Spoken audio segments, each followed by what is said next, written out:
I'm presenting symbol detection for interior design in virtual reality. The main idea behind this is pretty similar to keyboard shortcuts. So in an application like Photoshop, you might hit Ctrl-T to select a tool.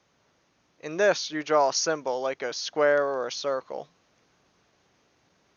The application can even detect more abstract symbols like a squiggle, or a bed, or a chair. And this is because the AI used in this program uses a concurrent neural network trained on Google QuickDraw's dataset. QuickDraw is an online game that has so far collected over 50 million images from its users. Although in this application you are drawing in 3D, using a two-dimensional dataset was necessary because there are currently no publicly available datasets for drawing in virtual reality. And analyzing 2D images is significantly easier for a computer than a 3D drawing. So this means that the user's drawing needs to be converted into a 2D image. This can be done by finding the user's intended plane and projecting the points onto that. The average plane is found by taking 3 random points from the drawing and finding the plane connecting those points. Then this is done repeatedly for all points in the drawing. Then the average plane can be found from those planes. Then this average plane is combined with the user's average look direction. The user's look direction is recorded whenever they are looking near the center of the drawing.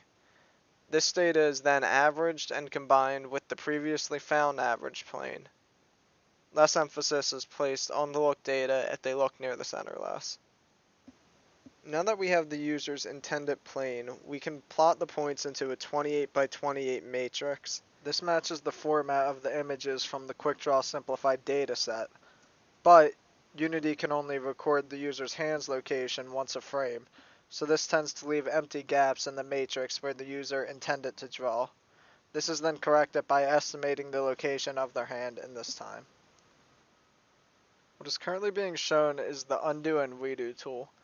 This is a pretty important tool to add because it's used really often in the Unity editor, as well as many other applications that include it. While working on this project, I wanted to add tools that were used most often in the Unity level editor, such as spawning, deleting, and moving objects. However, when moving objects, it became very apparent that aiming in VR was not as precise as using a mouse. This is why the snapping setting was necessary. This was shown a little earlier to connect the walls and to connect those two boxes. The setting can also be toggled by drawing a symbol. Additionally, the ability to save and load was very important.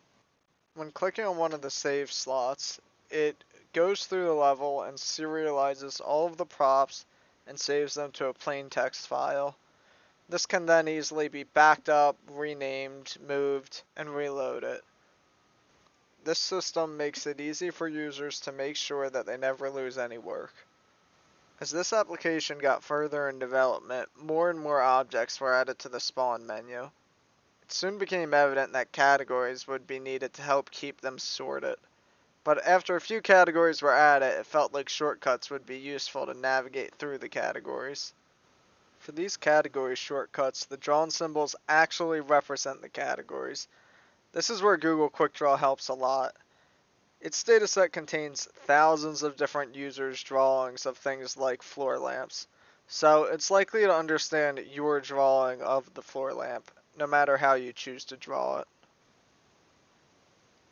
One big challenge in virtual reality is the movement system. Developers need to allow users to move around a potentially endless world while in a potentially very small play space. Up until now, I've used the teleportation system. This is a good way of moving around, especially with regards to motion sickness. Another movement style some games have implemented is a grab and pull system. The system works especially well for games that involve climbing and is relatively okay with motion sickness.